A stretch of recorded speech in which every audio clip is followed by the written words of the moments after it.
Le message aujourd'hui, c'est un message de début d'année. Vous savez, on se souhaite en début d'année. On est encore au mois de janvier, non? C'est vrai? On peut encore présenter les bonnes choses. Les vœux, etc., toutes les bénédictions, tout ça. Ben, je vais encore te les présenter aujourd'hui. Que 2014, bien-aimé, tu expérimentes la visitation du Saint-Esprit dans ta vie de manière permanente. Pas que le dimanche, pas que le vendredi, ou un autre jour de réunion ici. C'est vrai qu'on se réunit très souvent, quasiment tous les jours, je crois. Mais que tu expérimentes dans ta vie la manifestation du Saint-Esprit tous les jours de ta vie. Alors, merci que tu m'as posé la question. Oui, mais on fait comment? Comment faire pour avoir le Saint-Esprit tous les jours de ta vie? Le Seigneur m'a donné une piste tout à l'heure, là. Il m'a donné un petit secret. Et tu vas faire des grandes choses dans ta vie. Une petite chose va faire des grandes choses. Désolé, mon frère Julien, je crois que j'ai pris ton affaire, je l'ai massacrée, mais je te la donnerai, elle t'appartiendra. Voilà. Aujourd'hui, bien aimé, le message, c'est le culte personnel. Aujourd'hui, c'est un culte de dimanche, n'est-ce pas? Il est individuel, mais il est collectif, n'est-ce pas? Parce que Jésus a dit qu'il faut être assemblé en son nom. Et c'est là qu'il a siégé au milieu de vous. Il a siégé dans la louange, il a siégé dans ton adoration, mais maintenant il va siéger aussi dans sa parole. Parce que la parole aussi, Dieu se manifeste. Mais il s'est manifesté dans la louange. Alléluia. Et tu étais où? Tu étais où? Bon, on va y venir. Le culte personnel. Alors, qu'est-ce que c'est que le culte personnel? D'abord, le mot personnel, c'est qui? C'est toi-même. C'est toi-même. Le culte, c'est ta relation avec le Seigneur. Donc, le Seigneur t'amène à avoir une relation personnelle. Que le dimanche. Alléluia. Amen. Ah non, tu vas sortir de là. Le dimanche, tu as rendu un culte à Dieu, personnel et collectif, mais lundi jusqu'au samedi, bien aimé, ton culte personnel continue, il ne s'arrête pas. Et on va voir l'importance d'avoir un culte personnel, c'est ce qui va transformer ta vie. Actuellement, tu priais Jésus, tu adorais Dieu, le Seigneur agit, il t'a béni, mais le Seigneur est bon et agréable, il envoie encore ses bénédictions et te donne la vie. Et la vie terrestre et la vie éternelle t'appartient déjà. Alors, le culte personnel, bien aimé, c'est le culte de tous les jours. Il n'y a pas d'exception. Le Seigneur te renouvelle le souffle, bien aimé. C'est pour que tu lui rendes à bord un culte agréable. Alors, il y a plusieurs choses dans le culte agréable. Dans le culte à Dieu, le culte personnel. Dites-moi, on va partager un peu. Quelle est la première chose que tu peux faire dans ta relation personnelle avec le Seigneur, dès le matin? Quelle est la première chose? La prière. Alléluia. La prière, bien aimé, est fondamentale. C'est parce que des gens ont prié pour toi que tu es là. Est-ce que tu le sais? Parce qu'il y a eu des personnes qui ont intercédé pour toi, tu es là. Donc, bien aimé, le Seigneur te fait rentrer dans son équipe. Et dès le matin, tu dois rendre ce culte personnel au Seigneur. Dès le matin. Dès que tu te réveilles, tu dis « Bonjour Saint-Esprit. Bonjour Père éternel. Bonjour Seigneur Jésus-Christ. » Bien aimé, ça c'est déjà la première chose. Avant que tu dises bonjour à ta femme, ou à ton mari, à tes enfants, la première chose, ou à ton chat, ou à ton chien, première chose, la première parole qui doit te venir dans ton culte personnel, c'est « Bonjour Saint-Esprit ». Alléluia. Parce que c'est le Saint-Esprit qui va agir dans ta vie. Bien aimé, ça, le culte de la semaine et le culte du dimanche, ils sont indissociables. Ah, j'ai un ami, vous ne le voyez pas le dimanche, et vous ne le connaissez pas. Il dit, moi je ne viens pas le dimanche à l'église parce que la Bible dit, enferme-toi dans ta chambre, prie ton Père, et il te verra dans les lieux secrets, et tout ce que tu demandes, il te le donnera, il te le rendra. Alléluia, vous connaissez ce passage. Et donc il dit, mais moi, je prie chez moi, qu'est-ce que j'ai besoin de faire à l'église? Bien-aimé, si tu pries chez toi tous les jours de la semaine, c'est impossible que tu ne viennes pas le dimanche. Ça veut dire que tu ne pries pas. Parce que celui qui prie du lundi au samedi, forcément le Seigneur va lui dire « Ah, viens m'adorer maintenant le dimanche ». Si ce n'est pas le cas, c'est que tu es suspecte. C'est vrai, bien-aimé. Elle fait un culte du lundi au samedi. Pour toi, le dimanche sera quelque chose d'incontournable. C'est ton rendez-vous avec ton Créateur. Mais si tu n'es pas là, bien-aimé, c'est que le culte personnel de la semaine, il n'est pas encore bien établi. On n'a pas encore réalisé, on n'a pas eu la relation avec le Saint-Esprit, parce que c'est lui qui va nous amener à demeurer ensemble. Parce que la Bible a dit, on a entendu, il est doux et agréable de demeurer ensemble. Où? Dans la maison de l'Éternel. La Bible dit, soyez plantés dans la maison de l'Éternel. Il est bien que tu te plantes dans ta maison en semaine, mais le dimanche, c'est réservé à Dieu. Ou il y en a qui vont dire, ben moi, Seigneur, j'ai fait ma part ce dimanche-là, la semaine, je ne prie pas, je ne fais rien. Non, ce n'est pas, si tu avais réellement prié, si tu avais vraiment cherché le Saint-Esprit le dimanche, tu verrais que le lundi matin, même le dimanche soir, il va continuer à te conduire. Il t'a attrapé, tu t'es laissé maintenant envahir par le Saint-Esprit, il va te conduire tous les jours de la semaine. Si ce n'est pas le cas, il y a quelque chose qui ne va pas encore. Les deux, bien-aimés, sont essentiels pour que le Seigneur transforme ta vie. C'est fondamental. Le culte du dimanche va amener le culte de la semaine. Le culte de la semaine va t'amener au culte du dimanche. Alléluia! C'est fondamental. C'est ainsi que tu verras vraiment la gloire de Dieu, la puissance de Dieu se manifester dans ta vie. C'est comme ça, bien-aimé.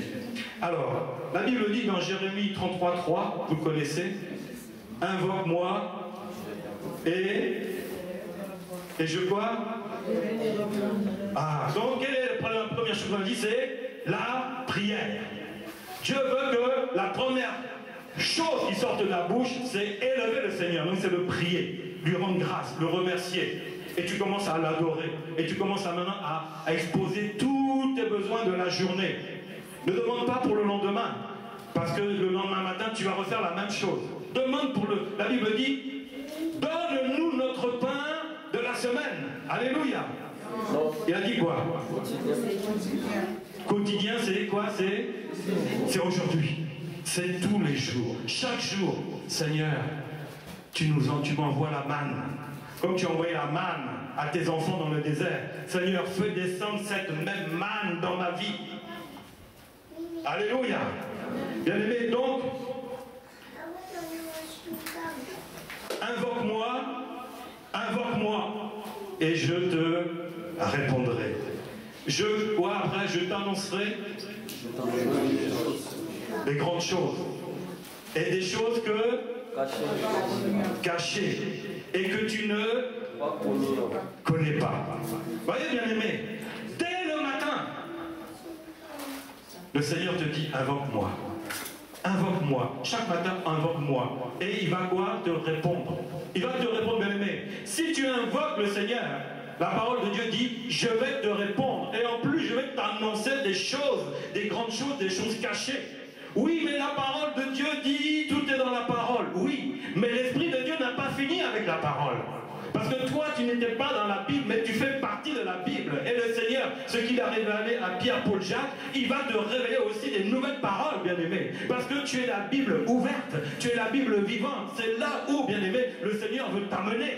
Pas dans des choses qui ont existé, il va t'y amener, mais il veut t'amener encore dans des niveaux supérieurs. Et pour cela, bien-aimé, tu dois prendre le temps. Tu dis, Seigneur, parle-moi, guide-moi. Donc, enseigne-moi, comme tu as enseigné Paul, enseigne-moi aussi. Les enseignements de Paul ont existé, ils sont dans la Bible. Mais quels sont les enseignements que Dieu va te donner? Ça va passer par le commencement, le matin, ta vie de prière. Seigneur, parle-moi. C'est ainsi qu'il va te révéler des choses cachées qui ne sont même pas dans la Bible. Alléluia. Amen. Pierre a fait des choses qui ne sont pas dans la Bible. Si on dit que pour les 12 apôtres, la Bible s'arrêtait à la mort et à l'élévation de Jésus-Christ, n'est-ce pas? Tout était accompli, tout était dit, mais une nouvelle Bible a commencé parce que Jésus a dit, je serai avec vous. Quand tu pries, le Seigneur est avec toi. Je ferai des grandes choses, vous ferez des grandes choses avec moi parce que, des choses plus grandes que j'ai faites parce que vous serez, je serai avec vous. Et vous serez mes témoins. Alléluia. Mais elle est où cette parole? Elle est où? Elle est dans ta bouche. Dis à ton frère, ta soeur, la parole est dans ta bouche. Le matin, ouvre ta bouche et proclame. Et demande au Seigneur, Seigneur, aujourd'hui je veux plus qu'hier et je veux moins que demain. Alléluia. Donc, bien aimé, la première chose, donc, c'est de prier. Quelle est la deuxième chose? Première chose du culte personnel, c'est prier. Deuxième chose, c'est quoi? Et s'approcher. Prier, c'est s'approcher. C'est quoi la deuxième chose? Comment? Oui, ça va venir, ça. Oui, c'est vrai, mais c'est pas la deuxième chose. Le culte personnel, hein. Mettons l'église de côté pour l'instant. Le culte personnel, c'est quoi? Deuxième chose. Les apôtres, et t'es pas loin, mais disons simplement, voilà. La deuxième chose qui est fondamentale, c'est tu prends ta Bible et tu commences à lire ta Bible. C'est lire la parole de Dieu. Alors, n'importe comment ou par n'importe comment, ça c'est toi qui vois.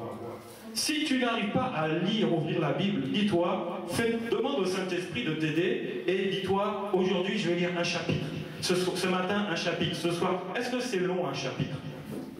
Non. Vous voyez, le chapitre que j'ai lu là, il fait 3 versets. J'ai mis 30 secondes pour le lire. J'ai lu un chapitre. Donc, bien aimé, prends cette habitude dans ton culte personnel, le matin, tu peux consacrer 1 minute. Si tu prends 3 minutes pour te brosser les dents, tu peux prendre 1 minute, 3 minutes aussi pour lire la parole. Et choisis un livre, je ne sais pas, par exemple, livre de Jean. Ce matin, je lis le chapitre 1. Ce soir, je lis le chapitre 2.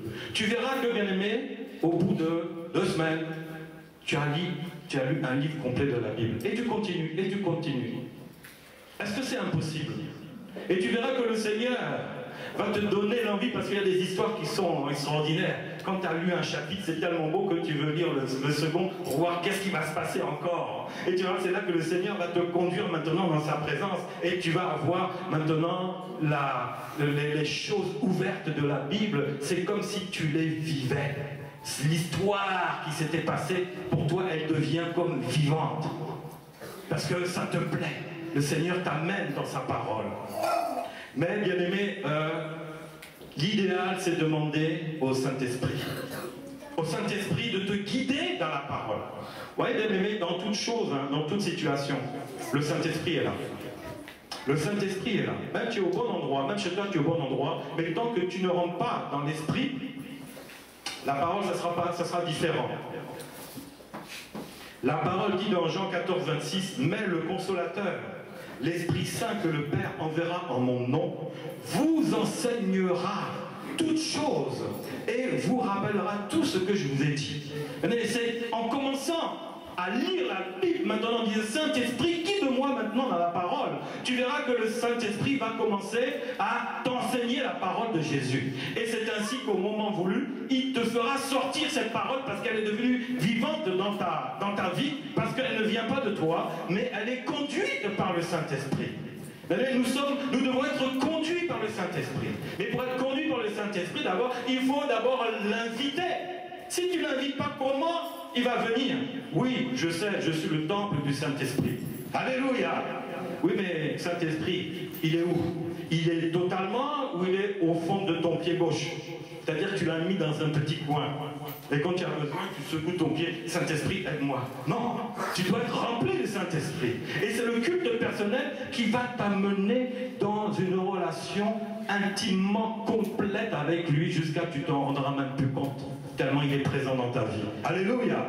Mais c'est quand il est au fond de ta chaussette, là, dans l'orteil gauche, que tu dis, Saint-Esprit, est-ce que tu es là? Parce que la Bible dit que je suis le temple du Saint-Esprit. Saint-Esprit, oh viens. Est-ce que le Saint-Esprit est encore là? Eh oui, mais tu l'as bloqué quelque part là, jusqu'à ce que tu ne le sens plus, parce qu'il est au fond de ta chaussette. Mais le Seigneur, le Saint-Esprit veut te prendre complètement. Amen. C'est ainsi que tu ne pourras même pas te poser la question, est-ce que tu es là, Saint-Esprit? Oui, il est là, il est totalement. Parce que ton culte personnel t'amène à vivre à une communion, une expérience, une relation profonde avec le Saint-Esprit. Donc, bien aimé, la Bible dit aussi dans Jean 16,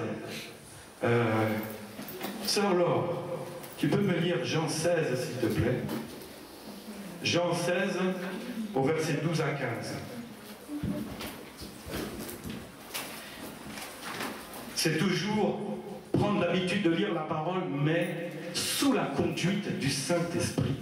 J'insiste bien, au verset 12 à 15. Jean 16, 12 à 15. J'ai encore beaucoup de choses à vous dire.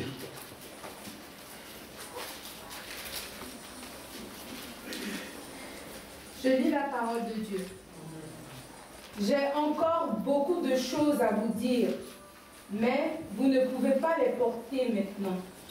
Quand le Consolateur sera venu, l'Esprit de vérité, il vous conduira dans toute la vérité.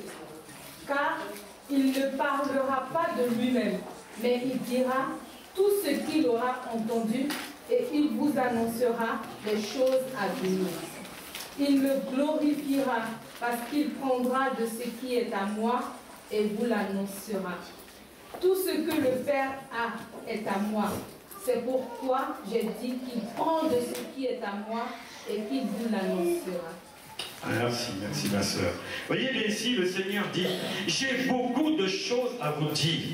Il s'adressait aux apôtres, mais il s'adresse maintenant à toi. Parce que le Saint-Esprit, la Bible dit que il ne parle pas de lui-même, mais il va t'annoncer la parole du Seigneur. Et quand tu lis la Bible, quand tu demandes au Saint-Esprit de t'annoncer, il va le faire, bien-aimé. Parce que Jésus s'est engagé à cela. Donc quand tu lis la Bible, lis-la aussi de manière aléatoire. Parce que c'est le Saint-Esprit qui va te conduire. Moi, une fois, j'ai fait cette expérimentation, c'était incroyable. Je sortais du culte le dimanche et j'avais entendu le prédicateur qui avait dit ce verset, « Je puis tout par celui qui me fortifie ». Ça m'avait parlé, ça m'avait touché. Je puis tout par celui qui me fortifie. Ça m'avait vraiment touché. Et donc j'étais rentré, non pas avec le message complet, mais avec cette parole. Vous savez, dans tout ce que je vais vous dire, peut-être qu'il y a 10% que tu vas retenir. Parce que ça va te toucher. Et le reste, ça va venir après. Ça, c'est vrai. Ça, c'est des enseignements classiques. Mais avec le Saint-Esprit, c'est différent. Tu peux tout ramasser. Si tu dis Saint-Esprit, je veux recevoir, tu vas tout ramasser. Alléluia. Tu peux tout. Et donc ce passage dit, je peux tout par celui qui me fortifie. Il m'avait tellement parlé que j'avais oublié même tout le message. C'était vraiment la révélation de Dieu pour moi. Un verset. Je rentre à la maison, bon, il était 14 h, je dis, je vais faire un peu la sieste. On mange, je me couche. Et puis, le Saint-Esprit me rappelle, mais est-ce que je t'ai pas touché avec ce verset-là? Il dit, ah oui, c'est vrai. Mais au fait, il est où? Parce que du coup, ça m'a tellement parlé qu'il avait... Je ne sais pas s'il avait donné la référence du verset, mais je ne le trouvais pas. J'ai dit, Seigneur, moi je n'ai que ma Bible, j'ai rien d'autre, j'ai pas de concordance. À l'époque, Internet, on l'avait pas. Comment je vais retrouver ce passage? Et puis, comme la réponse était dans le verset, je peux tout par celui qui me fortifie. Qui me fortifie? Qui? Non, dis le Saint-Esprit. C'est le Saint-Esprit qui te fortifie, bien-aimé. Alléluia. Donc j'ai dit, voici Seigneur, voilà ce que j'ai fait. J'étais couché, allongé. Seigneur, voici la Bible. Je crois que ce verset est dans le Nouveau Testament. Donc, je vais enlever une grosse partie déjà de mes recherches. Donc, j'enlève. Donc, je commence à Matthieu. Ah, Seigneur, il reste tout ce paquet de pages. Comment je vais faire pour trouver? Il y a des milliers de versets. Mais je veux retrouver ça. Bien aimé, aie soif du Saint-Esprit. Aie soif de Dieu. Provoque-le, tu vas voir. Et j'ai dit, Seigneur, comme tu m'as donné le don du discernement, toi, guide-moi. Donc, j'ai fermé les yeux. J'ai dit, Seigneur, là où mon doigt va pointer, fais que ça tombe sur ce verset. Donc je ferme les yeux, je tourne, je mets un doigt, je reçois le discernement pour dire, c'est pas bon, c'est une erreur. Je ferme les yeux encore, et le même discernement dit non, c'est pas ça. Troisième fois, je tourne, je pointe le doigt, et là, j'ai pas de réponse. Je regarde où était mon doigt, pointé dessus. Pointé dessus. Vous savez quoi? J'étais tellement saisi du Saint-Esprit que je suis tombé par terre. Parce que j'ai réalisé que le Saint-Esprit, c'est quelqu'un à qui je peux parler et il va me répondre. Quand tu lis la Bible, quand tu pries, bien-aimé, passe par le Saint-Esprit. Tu vas sortir de la religion pour entrer dans la relation intime avec le Seigneur. Alléluia. Et quand j'ai vu ça, j'ai dit, ah, j'ai regardé Philippiens 4,13. Je peux te dire, je n'ai pas une intelligence supérieure. J'ai une intelligence classique, normale. C'est-à-dire que si je veux retenir quelque chose, il faut que je l'apprenne plein de fois. Et peut-être dans 6 mois, 1 an, je vais même l'oublier. Vous voyez? Pour moi, il faut que je répète, pour que ça rentre. Je n'ai pas une mémoire forcément visuelle, elle est un peu visuelle. Voilà. On a différents types de mémoire. La mienne est plus visuelle. Sauf avec des gens que je vois pour la première fois. Si je ne t'ai pas vu 2 fois, je ne vais pas te reconnaître, comme mon frère. Maintenant, je l'ai vu 2 fois, c'est terminé. Voilà. Alors, j'étais là, j'ai dit, oh là là là là, j'ai expérimenté jusqu'à présent. La Bible dit, j'ai plus d'intelligence que les vieillards. Psaume 119. Car c'est toi qui me révèles ta parole. Donc j'ai plus d'intelligence que les vieillards. Et là, bien aimé, jusqu'à présent, ce verset est gravé à tout jamais comme un tatouage sur la peau qu'on peut faire quand on est païen, et pas quand tu es chrétien, c'est mauvais, c'est une parenthèse. Et bien aimé, c'est gravé à tout jamais dans ma tête. Philippiens 4,13 ne peut plus sortir. Pourquoi? Parce que quand le Seigneur, le Saint-Esprit te révèle un passage, bien aimé, il est gravé parce qu'il a dit, je vous enseignerai et je vous rappellerai. Donc comment veux-tu qu'il te rappelle si tu n'as pas gravé ça de manière permanente? Parce qu'il va s'en servir à travers toi pour toucher quelqu'un. C'est pour ça qu'il va te donner une intelligence supérieure. Le Seigneur te donne une intelligence supérieure, bien-aimé. Et c'est gravé à tout jamais. Parce qu'il va se servir de toi avec ce passage-là. Bien-aimé, c'est important de lire la Bible conduit sous la puissance du Saint-Esprit. C'est fondamental. Donc il y a 2 manières de lire la Bible. La lire de manière méthodique pour connaître toute la parole. Alléluia. Mais aussi demander au Saint-Esprit, guide-moi maintenant dans la parole afin qu'elle devienne vivante. Voilà, bien aimé, ça c'était le 2e point. 3e point.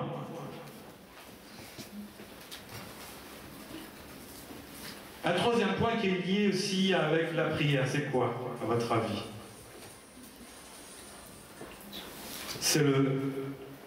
On le fait de temps en temps pour des situations particulières. Alléluia. C'est le jeûne.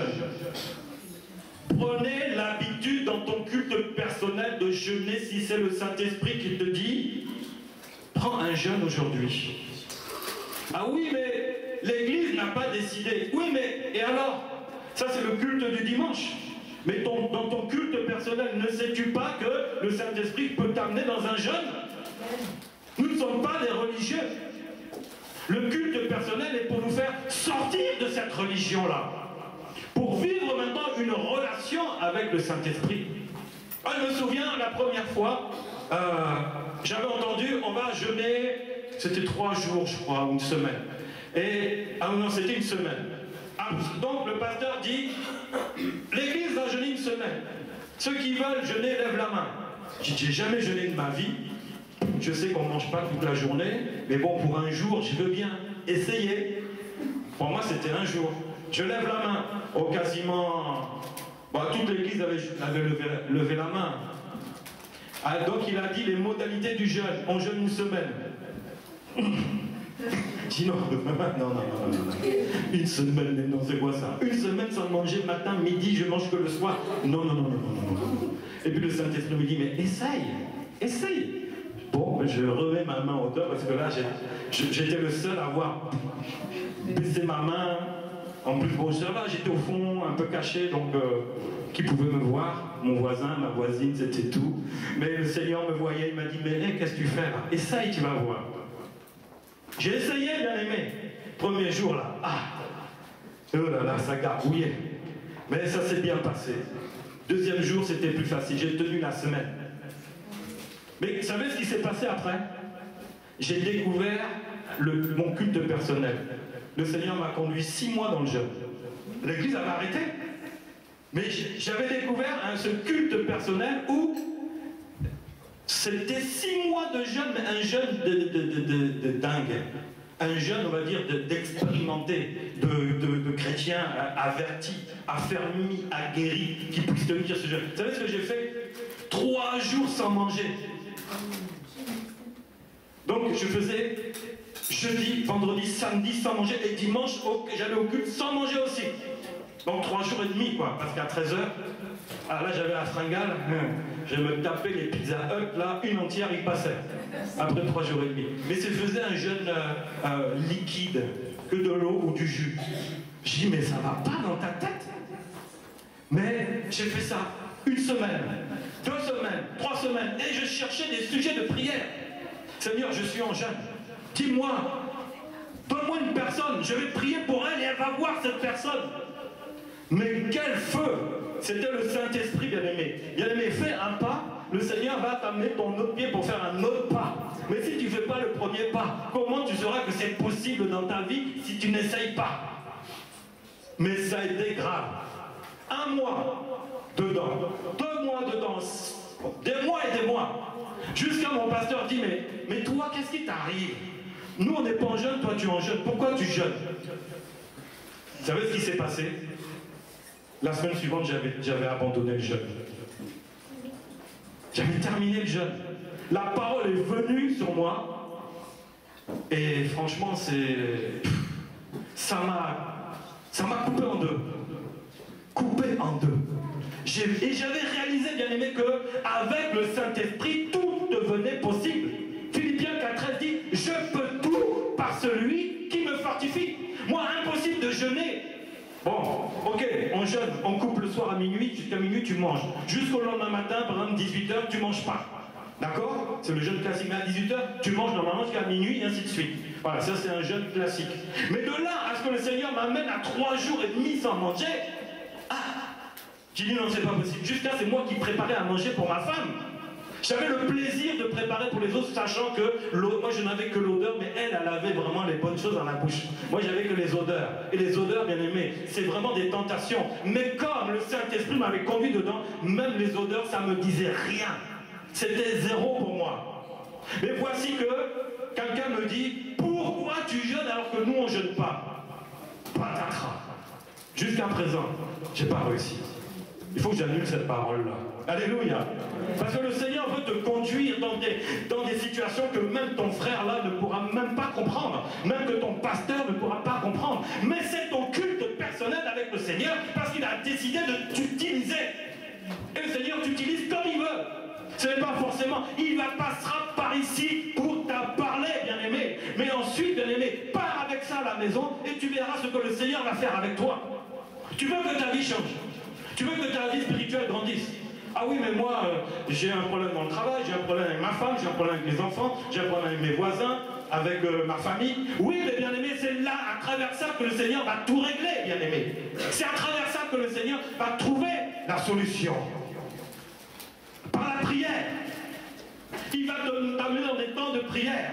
Prie le matin, prie le midi, prie le soir, avant de te coucher. Psaume 4,9 dit, je me couche et je m'endors en paix, car, ô Éternel, c'est toi qui es la protection dans ma maison. C'est toi qui es la sécurité dans ta maison, dans ma maison. Je peux donc m'endormir en paix. C'est ce que nous avons entendu tout à l'heure, d'ailleurs, n'est-ce pas? Quand tu pries, le Seigneur amène la paix dans ta vie. Mais pour ça, il faut que tu démarres le culte personnel ici. Parce que Jésus a dit, si vous êtes assemblés à 2-3 personnes, je suis au milieu de vous. Il est au milieu pour faire quoi? Pour te tenir la main? Pour faire quoi? Pour rentrer dans ta vie. par sa parole et par l'onction et la puissance de Dieu qu'il y a dans ce lieu, la parole du Seigneur va rentrer dans ta vie. Et il va te conduire maintenant lundi, mardi, mercredi, jeudi, vendredi, samedi, et tu es déjà pressé de venir au culte le dimanche. Tu es pressé comme ça. Et bien aimé, quand tu prends l'habitude de faire un jeûne, le jeûne, bien aimé, Jésus a dit, il y a une certaine catégorie de démons qui ne partent que par le jeûne et par la prière. C'est pour ça que vous n'avez pas pu les chasser par vos paroles. Il y a des catégories dans ta vie qui ne partiront que par cela. Par le jeûne, ça partira. Tu peux chasser l'esprit de colère. Comment? Il ne partira pas par la prière. Pourquoi? Parce que c'est un des bras droits de Satan. Lui, c'est pas un mot, il va partir. Bien aimé, tu rêves là-dedans. Pourquoi? Parce que l'esprit de colère possède le monde entier.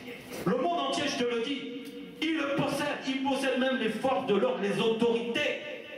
Il les possède. Mais bien aimé, c'est par ce jeûne-là, accompagné forcément de la prière, que tu vas voir des situations disparaître dans ta vie. Il y a des choses qui vont partir. Et pour l'esprit de colère, est-ce qu'il est écrit dans la Bible? Est-ce qu'il est défini dans la Bible, l'esprit de colère? Est-ce qu'il est défini? Dites-moi. Non. Par le jeûne et la prière. J'ai une relation spirituelle avec cet esprit de colère. Je ne veux pas le détailler, ça prendrait du temps, je n'ai pas le temps. Mais si tu veux savoir, je vais te dire qui est l'esprit de colère, comment il est, quelle puissance il a, comment il fonctionne, qu'est-ce qui lui appartient, comment il détruit les églises. Mais là où il ne peut pas aller, c'est dans la présence du Saint-Esprit. Et quand tu te réfugies dans la présence du Saint-Esprit par le jeûne et la prière, tu t'es débarrassé, tu t'es délié de cet esprit de colère. C'est pour ça que Jésus dit, il y a des sortes de démons, il y a des sortes de situations qui ne partiront que par le jeûne, par ton jeûne et par ta prière. Il y a quelque chose qui le bloque. Fais le culte personnel. Prends un temps pour jeûner. Prie dessus, tu verras. Tu verras comment ta vie sera transformée. Et ce jour-là, quand je me suis réveillé, j'avais peur.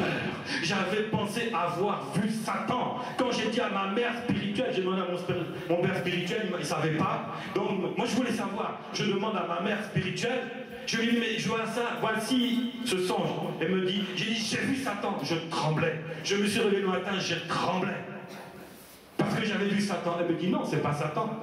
Ce n'est qu'un esprit de colère. Je dis, mais la puissance qu'il avait, si lui, c'est pas Satan, mais qu'est-ce que Satan peut être alors? Non, il n'y a que Jésus qui peut enlever Satan de ta vie. Il n'y a que Jésus. Mais par le jeûne et la prière aussi. Alléluia. J'avais été baptisé. J'étais né de nouveau. Mais l'esprit de colère était toujours sur moi. Un jeûne et la prière. Par moi-même, parce que j'ai entamé comme relation mon culte personnel avec le Seigneur. Mais quand on dit l'église, oh, on va jeûner une semaine, est-ce qu'on va jeûner tous les dimanches ici? Quand tu rentres chez toi, tu jeûnes, n'est-ce pas? C'est ton culte personnel qui commence avec le Seigneur. Et tu verras ce que Dieu va faire, ce qui va changer dans ta vie. Quelle situation il va transformer. Donc, bien aimé, le culte personnel, l'habitude, ça c'est l'habitude numéro combien? 3. La première c'est quoi? Prier. Deuxième, lire la parole. Troisième, jeûner. Et tout ça t'amène où? Ça t'amène à venir à l'église. Alléluia. Ça t'amène à venir à l'église. Donc aussi tu dois prendre l'habitude d'être régulier à l'église. Régulier à l'église. C'est quoi être régulier? Je viens un dimanche sur 2. Je suis régulier. Amen? Non. Pourquoi être régulier à l'église?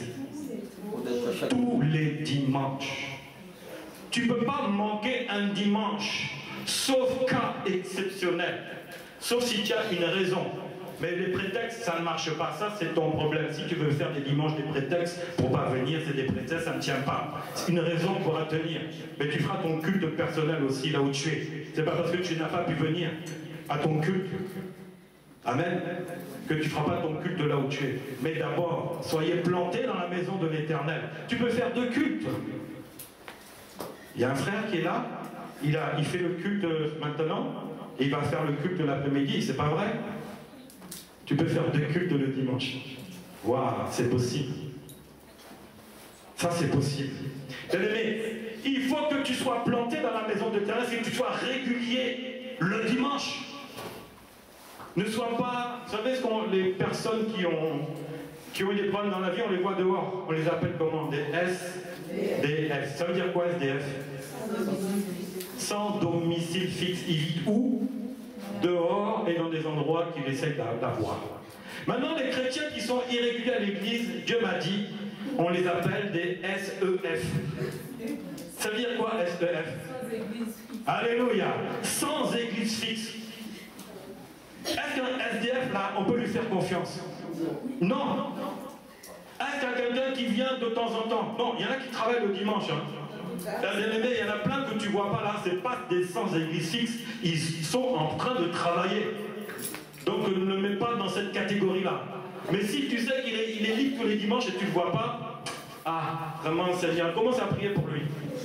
Parce qu'il doit être attaché à son assemblée. Alléluia. Parce que c'est là que le Seigneur va le nourrir. Donc bien aimé, ne sois pas un SEF. Tu ressembles à un SDF. Ça ne peut pas marcher. Tu ne peux pas manger là-bas et venir manger ici. Comment tu vas grandir spirituellement? Et qu'est-ce que tu vas aller manger là-bas? Qui t'a dit que là-bas c'était la maison de l'Éternel? Alléluia. Est-ce que tu es sûr que c'est la maison de Dieu? Est-ce que c'est sûr que tu es réellement nourri? Parce que moi je te dis ici, c'est vraiment la maison de l'Éternel, le Dieu vivant. Alléluia. Et ici on est bien nourri. Alléluia. En plus ici on a les cours publics tous les mardis. Donc si tu veux vraiment être rempli de nourriture spirituelle, tout est donné, tout est permis pour que tu grandisses spirituellement. Alléluia. Soyez plantés dans la maison de Dieu. 2 Thessaloniciens 1,4 dit aussi, nous glorifions de vous dans les églises de Dieu à cause de votre persévérance. Persévérance et à cause de votre foi. Bien-aimés, la persévérance, l'engagement marche avec la foi. Si même la semaine il s'est passé des choses qui n'ont pas été réglées pour toi, viens quand même le dimanche. Si tu es malade, viens quand même le dimanche. Parce que par la foi, la Bible dit que tu auras ta guérison. Le juste vivra par la foi. Non, j'ai un rhume, je ne viens pas. C'est l'occasion de venir, bien-aimé, pour recevoir ta guérison. Persévère et viens avec la foi. Tu verras ce que le Seigneur va faire. Sois planté dans la maison de l'Éternel. Sois régulier. Donc, si tu es régulier avec le dimanche, sois régulier dans ton culte aussi tous les jours de la semaine. Parce que le dimanche, ce n'est pas réservé qu'à une catégorie. Non, bien aimé, sois régulier avec ton rendez-vous avec le Seigneur Jésus. Sois régulier avec ton rendez-vous avec le Saint-Esprit, bien aimé. Tous les jours de la semaine, tu as un rendez-vous régulier avec lui. C'est ainsi qu'il t'amènera régulièrement ici. Alléluia. Et ça, c'est obligé. C'est obligé. Il ne peut pas te dire, oui, tu as mon rendez-vous, j'ai le rendez-vous avec toi du lundi au samedi et je ne viens pas le dimanche. Non, c'est que tu n'as pas réellement eu un rendez-vous. Parce que lui, il va tout faire pour te donner, mettre un feu en toi, pour que tu sois déjà pressé d'être là le dimanche, même avant les autres. Donc ça, c'était le point numéro 4, même avant les autres. Donc, point numéro 5, c'est avant les autres, ça veut dire qu'il y en a d'autres qui arrivent. Prends l'habitude, bien-aimé, d'arriver tous les dimanches en retard. Ben oui, il y en a qui font ça. C'est des professionnels du retard. Ils ont pris l'habitude. Mais bien aimé, est-ce que c'est la bonne habitude? Ah bon? Qui a dit non? Qui lève la main? Ah! Dans tous les autres là, des retardataires quoi, qui ne lèvent pas la main. Dis aujourd'hui je lève la main. Non, moi je vais voir toute l'église lever la main. Non, toi tu étais en avance. Lève la main aussi, tu es arrivé en avance. Ceux qui arrivent en avance, c'est à l'heure. Lève la main. Ceux qui arrivent en retard, mais ils en disent non, moi aussi je veux maintenant faire comme eux. Toute l'église doit lever la main. Tu sais pourquoi? Parce que là tu vas chasser l'esprit de retard. Là on parle d'un esprit. On parle d'un esprit. Esprit de retard. Et qu'est-ce qu'il y a derrière l'esprit de retard? Vous savez, dans le monde spirituel. Oui, mais un autre esprit. Pauvreté. Ah oui, viens tout le temps en retard à ton travail. On va te couper sur ton salaire et après on va te foutre à la porte. Et tu vas devenir très riche. Non, tu vas devenir chômeur. Après c'est RMI ou je sais plus comment on appelle ça maintenant, RSA. Ça évolue. On change de nom, mais les problèmes, la pauvreté, elle est toujours là. Elle change de nom, hein, mais ça reste toujours la pauvreté. RMI, pauvreté. RSA, pauvreté. À cause du retard.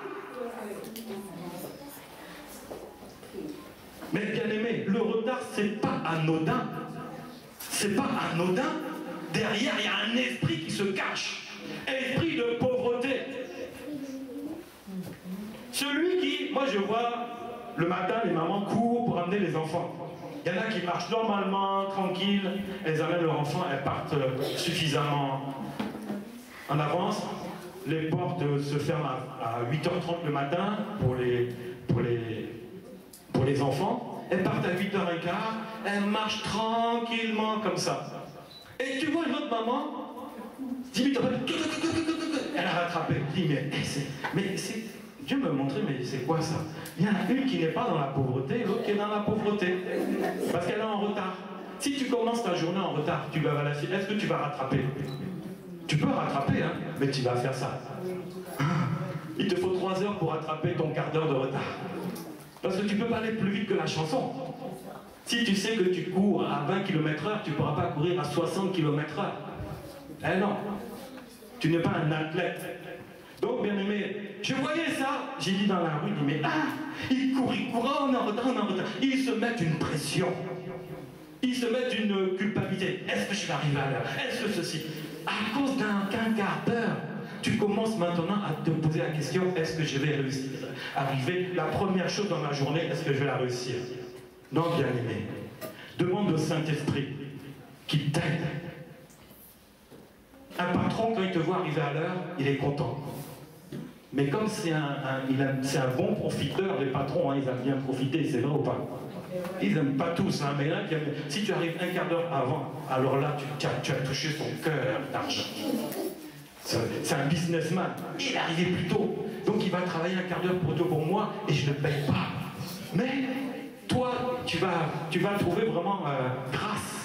Tu vas trouver les faveurs devant lui, n'est-ce pas? Parce que le jour où il a besoin de quelqu'un pour monter en grade, et on va chercher à celui qui arrive toujours plus tôt le matin. Il est celui-là. Il est sérieux. Celui-là, il s'engage pour mon entreprise.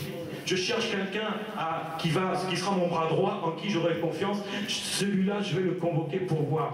Pourquoi tu arrives toujours en avance, une demi-heure, en avance ou un quart d'heure? Ah, patron, parce que je veux que mon travail soit bien fait. J'avais ma confirmation. Toi, quel est ton niveau? Ah, il est moyen, mais tu as un niveau moyen, mais tu as des capacités supérieures. Donc, à cause de ces capacités supérieures, tu vas me suivre. Ton salaire, là, déchire-le le mois prochain. Tu as une augmentation, 10, 20, 30%. Tu avais tel poste là, tu étais assistant. Maintenant, tu es mon bras droit, tu es chef. Alléluia. C'est la pauvreté. Le retard, c'est la pauvreté. Que ça te plaise ou pas, vous savez, quand il y a une maladie, les médecins, quand ils disent que la maladie est grave, on ne va pas dire aux patients, on va dire à la famille, on va cacher ça. Mais aujourd'hui, cette maladie est grave. Je ne vais pas dire à ta femme, hey, ton mari là, il a une maladie grave, il est pauvre. Ah bon? Oui, il est tout le temps en retard. Le dimanche. Ah, c'est vrai, pasteur. Tous les jours aussi, il le voit en train de courir. C'est un champion du sprint le matin. Il court. C'est une maladie grave. Je suis obligé de te la dire. Si je ne te le dis pas, ce n'est pas normal. Je dois te dire ça pour que tu quittes cet esprit de pauvreté. Parce que sans savoir, il y a un lien invisible. Un lien invisible. Si tu dis aujourd'hui, je coupe ce lien au nom de Jésus-Christ, plus de retard. Du lundi au dimanche, dans mon culte personnel, le retard n'a plus de place. Alléluia. Bien aimé, ça va changer ta vie. Toi-même, tu vas être en paix. Tu vas être relax, tranquille, tout se passe bien. Tu vas tellement mieux gérer, tu as la tête tranquille. Tu vas réfléchir tranquillement. Celui qui court et qui attend de réfléchir, il voit une crotte de chien, il n'a pas le temps, piouf! Il a ramassé la crotte de chien, il est par terre. Voyez? Mais quand tu marches tranquillement, tu as le temps de tout voir. Tu es en paix, tu as l'assurance, tu marches tranquillement. Les problèmes, tu les vois venir. Mais dans le retard, tu coupes tellement que le problème là, c'est une plaque d'égout qui est glissante, paf, patatras, tu es par terre. On peut même se blesser. Vous voyez, le retard, c'est la pauvreté, hein, je vous dis. Hein. Si tu tombes, tu te blesses, tu as un mois d'arrêt dans ton salaire, tu vas voir. Qui va te payer ça? Tu n'auras pas ton salaire complet. Il y a plein de choses, bien-aimé. Donc, bien-aimé, prends l'habitude d'être à l'heure avec ton Dieu du lundi au samedi et le dimanche à l'église. Alléluia. Est-ce que c'est possible? C'est simplement une affaire de volonté. Saint-Esprit, aide-moi. Je peux tout par Philippiens 4, 13. Alléluia. On va tous sortir avec ça aujourd'hui. Alléluia. Oui, parce qu'il faut cette année, on démarre le vrai culte personnel. Hein. Le culte du dimanche, il sera puissant parce que tu as un culte de la semaine. Je te le dis, bien aimé. Je te le dis. Si on voit un culte du dimanche comme ça, tout feu, tout du Saint-Esprit, c'est parce que vous avez passé un culte personnel du lundi au samedi. Et ce qui va arriver dans ce lieu, bien aimé, ça sera un feu, mais pas possible. Ça dépend de toi. Alléluia. Ensuite, un sixième point, c'est quoi, à votre avis? On a vu la prière, on a vu lire la parole, on a vu quoi? Jeûner, être régulier à l'église et dans notre culte personnel, venir à l'heure à l'église et dans notre culte personnel. Et c'est quoi encore, donc, sixième point important? Alléluia. Mais de quelle manière? Je te montre un truc, une piste. Non, ça ne paye pas, ça se donne. Les dîmes. Bon, voilà. Donc, quand on était dans la louange, l'adoration, Dieu m'a montré ça. Alors, le sixième point, c'est avoir l'habitude de donner ses offrandes et de donner sa dîme. Prendre cette habitude-là. Et le Seigneur m'a dit, mais pourquoi tu n'en fais pas un culte personnel? Et là, le Seigneur m'a dit, va chercher une boîte. J'ai pris la boîte, mon frère, désolé, je t'ai fait un trou dedans. Mais vous savez ce que ça devient, ça? On appelle ça quoi? Une tirelire. Alléluia. Bon, j'ai fait ta tirelire, le frère la mienne. Vous savez pourquoi? Je vais vous donner le secret que Dieu m'a donné tout à l'heure. Bon, vous savez, dans les dîmes, les offrandes, on ne va pas prêcher là-dessus. La Bible dit, le Seigneur dit, donnez et il vous sera donné. Voilà. Si tu donnes comme ça, le Seigneur va te rendre comme ça. Ok, je ne vais pas rentrer là-dessus. Mais, bien aimé, les offrandes et les dîmes, c'est important.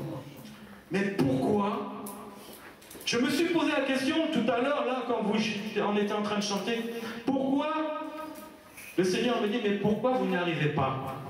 Je vais te donner un secret. Parce que je ne vais pas détailler là-dessus. Qui n'a pas entendu parler des dîmes et des offrandes? Tout le monde, n'est-ce pas? Tout le monde. Maintenant, pourquoi il y a problème? C'est qu'il faut que le culte personnel soit déjà établi. C'est pour ça que je l'ai mis en sixième position. Il faut que tu pries. Il faut que tu adores le Seigneur, que tu le remercies. Il faut que tu lises la parole, etc., etc. À ce moment-là, ton cœur est rempli du Saint-Esprit. Mais maintenant, comment? Parce que donner, c'est un combat.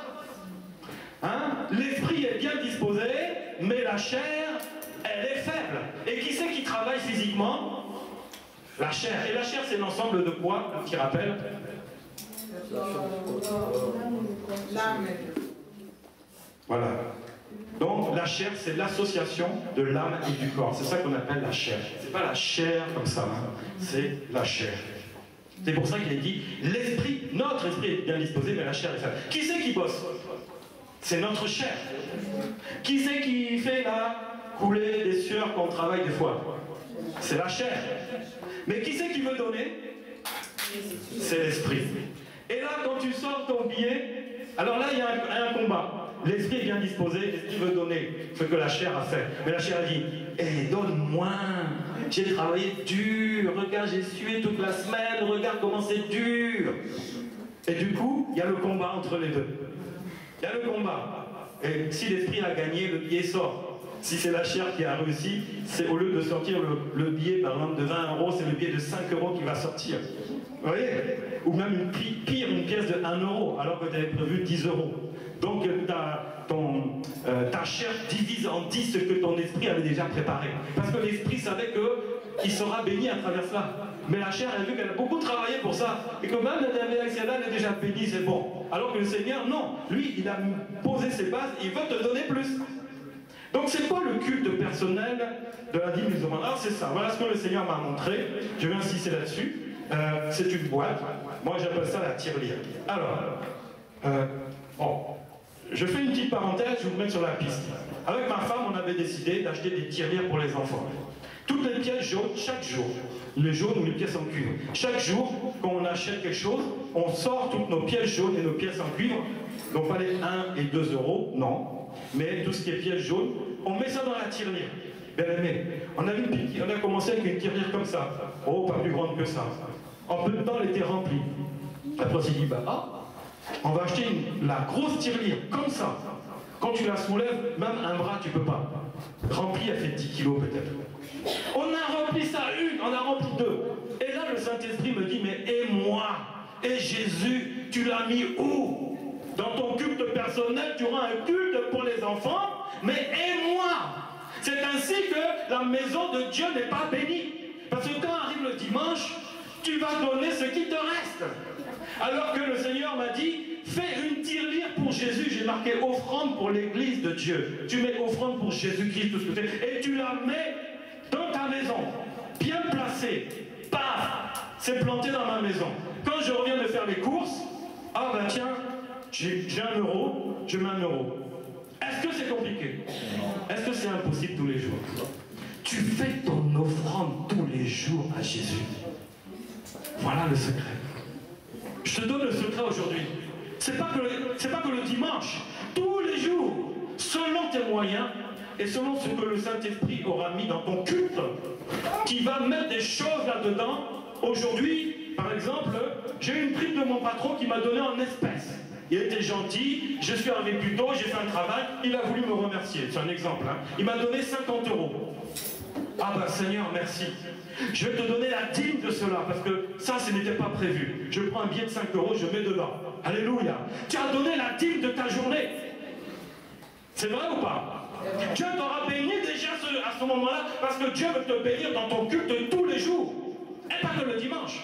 Et nous, qu'est-ce qu'on fait le vendredi soir? Les offrandes. Alors là, si je vous montre, c'est, comment on appelle ça, la vallée de la mort. Qui est rentré dans la vallée de la mort aux États-Unis? Il n'y a rien, c'est mort, c'est sale, tu ne peux pas rester. Les offrandes le vendredi, moi j'appelle ça la vallée de la mort. Il n'y a rien. Mais c'est le dimanche que les gens donnent. Alléluia. Le Seigneur me dit, il y a un problème. Dans ton culte personnel, commence à faire une tirelire qui sera mise en évidence dans ta maison, et en fonction de ce que le Seigneur aura pourvu dans ta journée, tu mets quelque chose tous les jours. À la fin de la semaine, tu ouvres cela, tu comptes, et tu dis pour le dimanche, moi je vais mettre encore quelque chose. Tu verras que la maison de l'Éternel, il ne manquera rien dedans. Fais-le par la foi, bien-aimé. Si tu crois que le Seigneur, il te bénit à travers ce que tu donnes, bien-aimé, par cette manière-là, le diable ne pourra pas t'avoir. Parce que le diable arrive à nous berner. Au moment où il faut donner, c'est là que le combat arrive. Mais chaque jour, donne un peu. Lundi, donne un peu. Mardi, donne un peu. Mercredi, donne un peu. Jeudi, donne un peu. Vendredi, donne un peu. Samedi, donne un peu. Et dimanche, donne quelque chose de bien. Parce qu'il t'a protégé toute la semaine. Bien aimé, c'est un secret.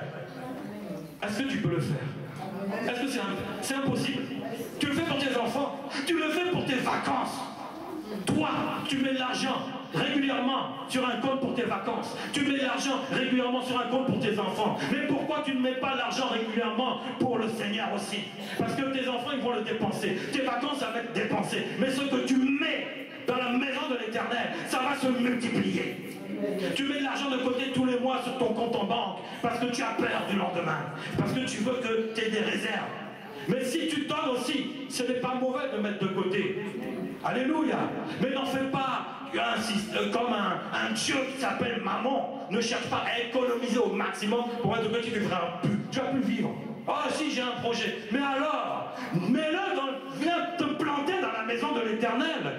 Tous les jours, mais ce que le Seigneur aura mis dans ton cœur tous les jours. Mais tu verras la victoire, bien-aimé. Elle sera là tous les jours. Moi, dès demain, je commence.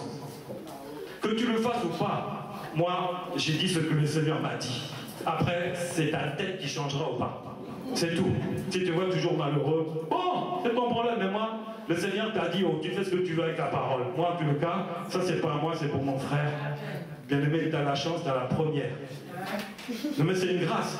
Tu as raison de sourire, parce qu'à travers ça, Dieu va ouvrir les portes. Alléluia. Mais bien, Dieu ouvre les portes à travers ces choses-là. Donc, on doit, vous savez, ça, prends-le en considération. Ça va beaucoup impacter ta vie. Tu veux que le Seigneur impacte ta vie, bien-aimé? Tu veux qu'il impacte ta vie? Fais ça, tu vas voir. Ah là là. Tout sera possible. Tout est possible à Dieu. Mais tout est possible à toi si tu mets la parole de Dieu en pratique. Est-ce que c'est écrit dans la Bible, ça? C'est écrit. Donc c'est mauvais? C'est mauvais ou pas? Non, parce que le Saint-Esprit, ce que le Saint-Esprit a dit de faire dans la Bible, il continue à le faire avec nous. Et ça, bien aimé, c'est conduit par le Saint-Esprit, donc c'est bon. Donc ça veut dire que Dieu va agir dans ta vie à travers ça. Dieu utilise des choses folles de ce monde. Ça, c'est une chose un peu folle. Mais mets-le bien dans l'évidence. Voilà, la porte d'entrée, j'ai un meuble, c'est-à-dire je le mettrai devant comme ça. Quand je passe, non. Quand je reviens des courses, je sais que j'ai donné 10 centimes, 20 centimes pour une dame qui était assise, qui demande de l'argent. Vous les voyez, hein, aux sorties des magasins, des hypermarchés, ils sont là. Tu peux donner, mais aussi prévoir tous les jours. Moi, je sais que, vous savez, là, je dis une vérité, on n'arrive plus à payer le loyer. Pas de culte, le Seigneur m'a dit, il n'y a pas de culte personnel, d'où il y a problème dans l'église. Ceux qui ont problème dans leur foyer, ils amènent ça dans l'église.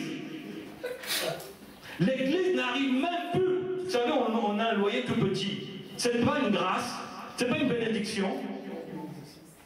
Mais qui donne la dîme dans l'église? Je peux couper en deux. 2,5. Il n'y a pas 3 personnes. Mais oui. Il n'y a pas 3 personnes qui donnent la dîme. Mais c'est pas mon sujet. Moi, mon sujet, c'est tous les jours. Peut-être pendant tous les jours, ça va arriver à ta dîme. Alléluia. Et tu ne l'auras pas senti passer. Mais le Seigneur t'aura béni. Tu n'auras pas le premier du mois. Parce que tu fais tous les jours comme ça. Alléluia. Et là, tu peux. Non. Vous savez, le diable a ses plans. Dieu a ses plans. Dieu a des plans de bénédiction. Mais le diable, il a ses plans de malédiction. Il a ses plans de malédiction, je te le dis. Et ça, c'est la solution actuelle de Dieu pour toi dans ta vie. Parce qu'il veut que tu sortes de la malédiction. Oh, mais j'ai Jésus dans ma vie, ça me suffit. Ah bon? Alors pourquoi tu fais cette tête-là? Quand tu regardes, tu ouvres l'enveloppe, hein, tu sais que c'est ton relevé de compte qui arrive par la poste, tu as peur de l'ouvrir déjà, parce qu'on va voir moins, combien moins? Découvert. C'est pas vrai? C'est vrai. Donc, bien aimé, prenez l'habitude à travers ça, maintenant. C'est quelque chose de nouveau. Le Seigneur vient à ton secours. Il vient à ton secours. Il vient à ton secours. Là, c'est ton secours. Le secours me vient de l'Éternel. C'est ton secours. Il a vu ta difficulté. Il te donne le secours. Ton culte personnel. Mais dis-moi sincèrement, est-ce que c'est possible ou pas? C'est possible. Si au moins 2 le font, gloire à Dieu. Moi, je suis content. Maintenant, si tout le monde le fait, là, ça sera extraordinaire. Alors, point numéro 7 aussi, c'est quoi? Renoncer aux œuvres mortes. Prendre l'habitude de renoncer aux œuvres mortes. C'est quoi les œuvres mortes? C'est la situation d'avant, c'est le péché d'avant. Alors, je vais vite avancer. 1 Corinthiens 6, 18, 19. Je vais le lire. 1 Corinthiens 6, 18, 19. Alors, la Bible dit, fuyez la débauche, quelque autre péché qu'un homme commette. Et ce péché est hors du corps. Mais celui qui se livre à la débauche pêche contre son propre corps. Ne savez-vous pas que vous êtes le temple du Saint-Esprit qui est en vous et que vous avez reçu de Dieu et que vous ne vous appartenez point vous-même? Alléluia. Donc bien aimé, prends dans ton culte personnel, prends l'habitude de ne pas tomber dans ces choses-là. Ce que ton corps faisait avant, qu'il ne le fasse plus. Tu renonces aux œuvres mortes. Fuyez le péché. Voilà, ça, je ne vais pas m'étendre là-dessus. Point numéro 7. Point numéro 8, alors c'est, quand on commence le culte personnel, on est rempli de tous les problèmes. Alléluia. On est rempli de quoi? De qui? Voilà, du Saint-Esprit. Et la suite, donc je continue le verset, être rempli du Saint-Esprit, c'est le louer, c'est l'adorer, c'est annoncer sa parole. Bien-aimé, quand tu fais ça tous les jours, tu loues le Seigneur, tu chantes, où que tu sois, tu es rempli du Saint-Esprit. Et au verset 20, car vous avez été rachetés à un grand prix. Glorifiez donc Dieu dans votre corps et dans votre esprit qui appartiennent à Dieu. Vous voyez, ici, bien-aimé, tu dois, bien-aimé, être rempli du Saint-Esprit parce que tu es la maison du Saint-Esprit. Donc, prends l'habitude d'être rempli du Saint-Esprit. La Bible dit, donc, pour être rempli, c'est qu'il faut quoi? Il faut glorifier le Seigneur. Donc, le matin, tu glorifies. Quand tu fais ta vaisselle, tu glorifies. Quand tu es partout, tu chantes, tu siffles, fais ce que tu veux. Mais c'est comme ça que tu es rempli du Saint-Esprit. Après avoir tout fait aussi, ce qui était dit avant, hein, n'est-ce pas? C'est tout ça qui fait que tu es rempli du Saint-Esprit. Il faut savoir que ton culte personnel n'attendra pas le dimanche pour que le Saint-Esprit descende sur toi, se manifeste d'une manière puissante. Non, tous les jours de la semaine, tu vivras cela. Tu seras rempli du Saint-Esprit. Et bien aimé, ta vie sera plus la même encore. Culte personnel. 9e point, avant-dernier. On va s'arrêter à 10. Prendre aussi l'habitude d'aller évangéliser. Évangéliser, c'est quoi? C'est on se réunit, on va faire du porte-à-porte. C'est possible, mais c'est pas ça. On va faire plus simple. Donc là où tu es, ce que le Seigneur te dit, tu le fais, tu annonces la parole de Dieu. Tout à l'heure, le Seigneur a mis cette parole en moi. C'est 1 Corinthiens 2:1, je vais vous la lire.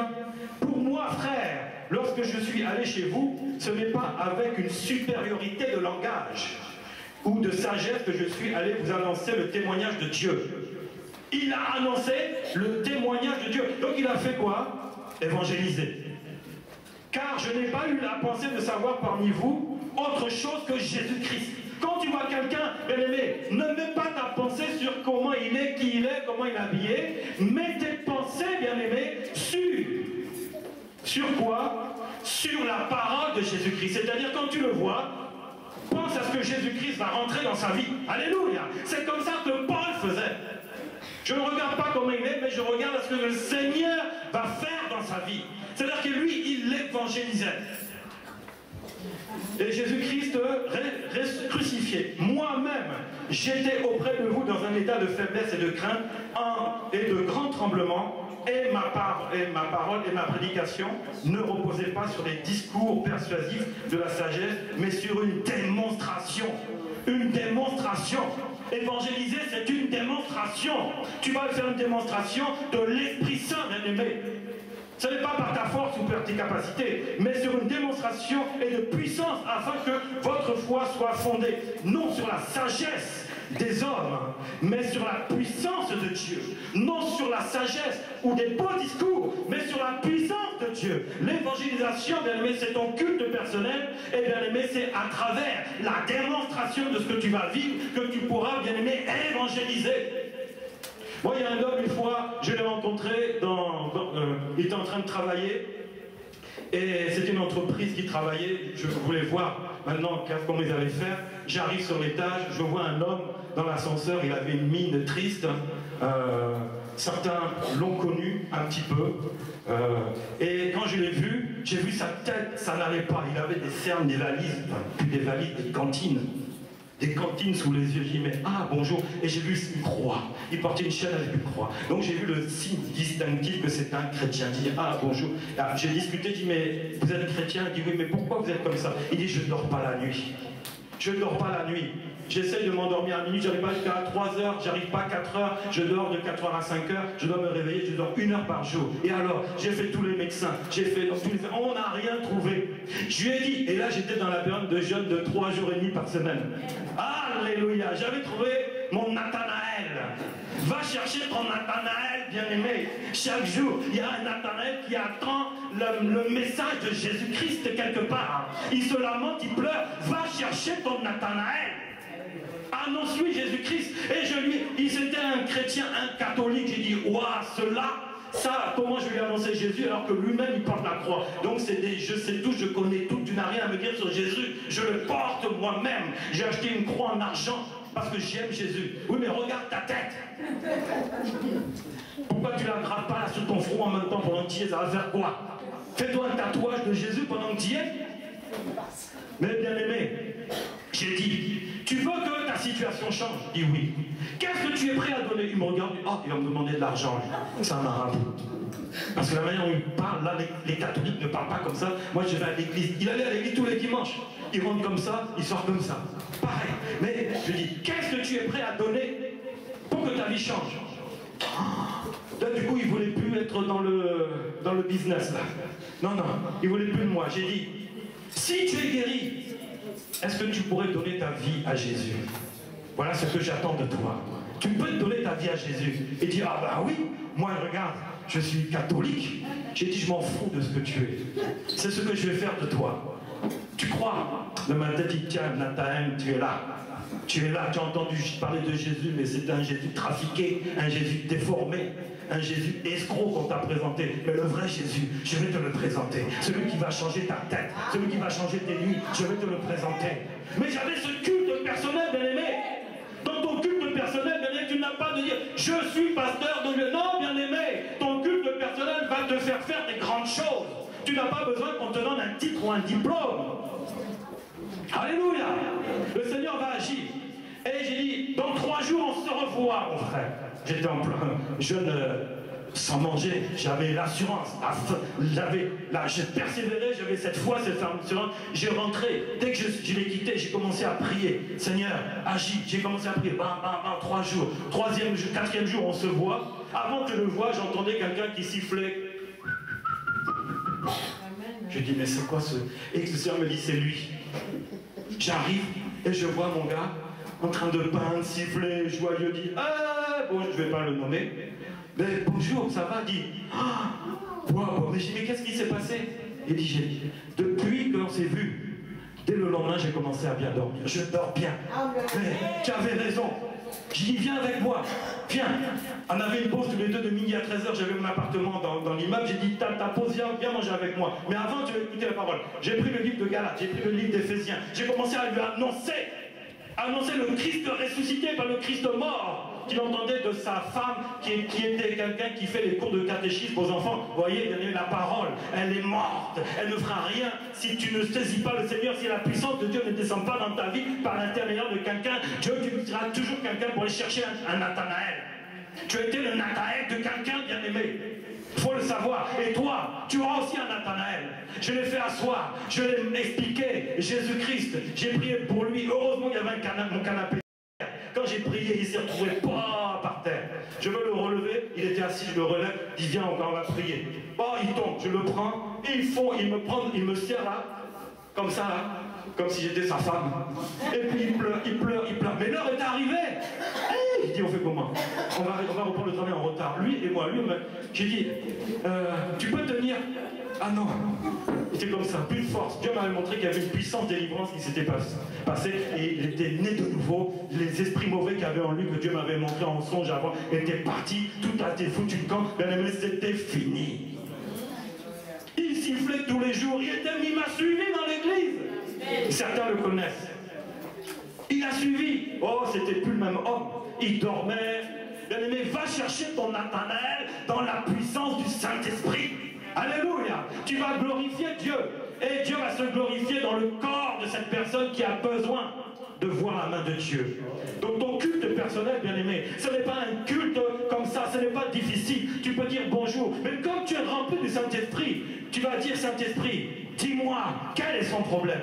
Et si tu regardes bien un peu son visage, tu vas voir qu'il le porte sur lui-même. Et tu vas commencer à entamer une discussion. Dis-moi ma solution, juste comme ça. Viens, suis-moi le dimanche, je t'invite, tu vas voir. Mais avant, si tu mets tout ça en pratique, bien-aimé, tu es un danger. Tu es un danger. Je te le dis. Là, ensuite, le dernier point, il s'agit de la victoire. Prendre l'habitude de marcher par la foi. Ayez l'habitude de marcher par la foi. Ce n'est plus une prière, c'est une manière de vivre, de marcher par la foi. Tu ne vois pas la chose, mais tu crois qu'elle existe et tu vas la voir s'accomplir, bien-aimé. Et tu la verras. Prends. Et ça, c'est la victoire de Dieu pour toi.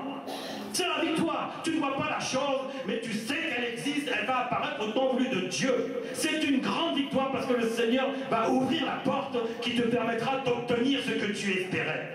La Bible dit dans 1 Jean 5, vous pouvez le noter, 4 verset 5, car tout ce qui est né de Dieu triomphe du monde. Bien-aimé, tu es né de Dieu. Si tu es né de Dieu, la Bible dit, tu vas triompher du monde. Tu vas triompher de toutes les situations. Et la victoire qui triomphe du monde, c'est notre foi.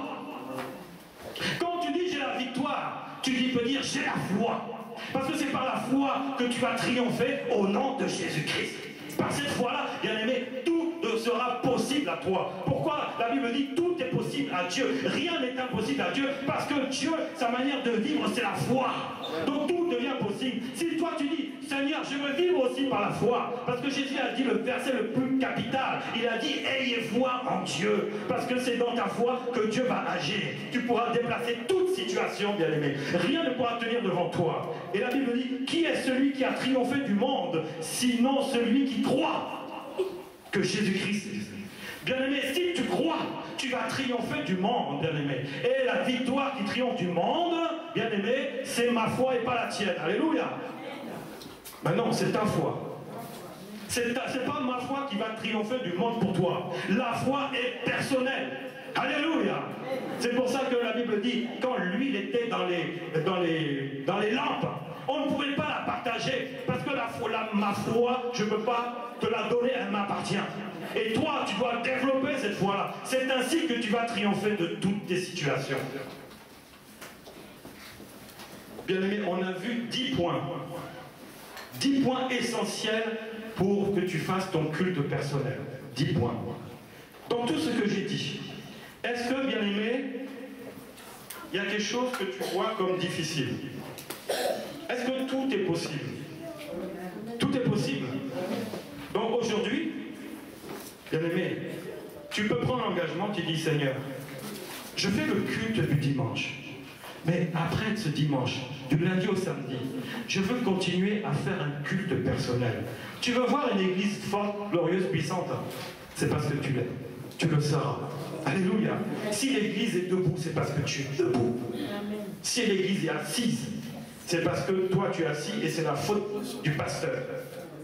Mais si, c'est ce qu'on se dit. Si l'église est morte, moi je ne suis pas pasteur. Hein. C'est pas moi l'appeler, hein. Il a qu'à se débrouiller avec son onction, avec ses fidèles. C'est son problème. Non, bien aimé. Le culte, il est pour tout le monde. Tout le monde. Dieu n'a fait exception de personne. Ton culte personnel, tu dois le vivre. Alléluia. C'est ainsi que je peux te dire. Personnellement, il y a beaucoup de choses dedans que je faisais, mais par exemple celle-là, je ne la faisais pas. Moi, dès demain, c'est ce qui me manquait un peu. Je vais le faire pour avoir un culte complet. Il y a d'autres choses, mais c'est des choses, là, les choses qu'on a parlé, c'est des choses essentielles. Vous voyez, bien aimé. Déjà en faisant ça, ta vie n'est plus la même. Ta vie va changer. Alléluia. On va se tenir debout maintenant, parce que l'heure vient. L'heure est déjà venue. Les adorateurs adoreront le Père en esprit et en vérité. Et tu vas adorer maintenant le Seigneur pour que ces paroles puissent rester dans ta vie. Tu vas lever les mains là où tu es. Tu vas lever les mains. Et tu vas dire, Seigneur, je te dis merci parce que tu m'as permis d'être là aujourd'hui. Alléluia. Frère Alexis, sois béni. Alléluia.